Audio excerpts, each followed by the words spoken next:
तो कदी से स्वागत करती हूँ दोस्तों। और आप लोग के बीच में कजरी गीत लेकर आए हैं। कैसा लगेगा कमेंट बॉक्स में जरूर बताइएगा और ज्यादा से ज्यादा सपोर्ट करिएगा दोस्तों। हम लोग का हाथ जोड़ के विनती है कि सपोर्ट करिएगा। तो चलिए सुनाते हैं हम।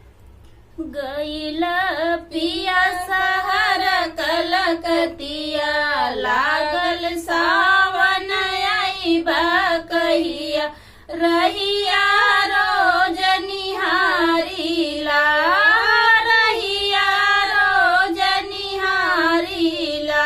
गईला पिया सहर कलकतिया, लागल सावन आईबा कहिया, रहिया रोज निहारीला।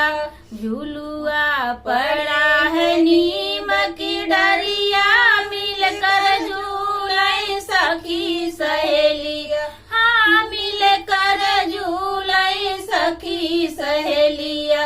झुलुआ पड़ा है नीम की डरिया, मिलकर झूले सखी सहेलिया। कजरी कई दिहला दुख दैया, लागल सावन आईबा कहिया, रहिया रोज निहारीला।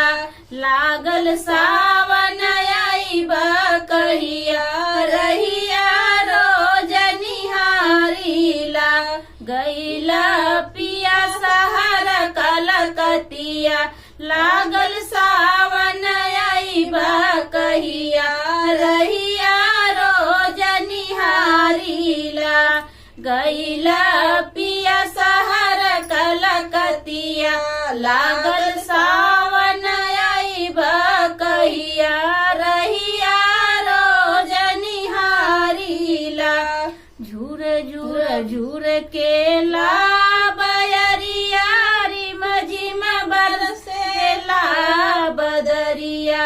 झूर झूर झूर के ला बयरिया, रिम झिम बरसेला बदरिया। तोहरा बिना बीते रतिया, लागल सावन आईबा कहिया, तोहरा बिना बीते रतिया, लागल सावन आईबा कहिया, रहिया रोज निहारीला, हो रहिया रोज निहारीला। गईला पिया सहर कलकतिया, लागल सावन आईबा कहिया, रहिया रोज निहारीला, हाँ रहिया रोज निहारीला।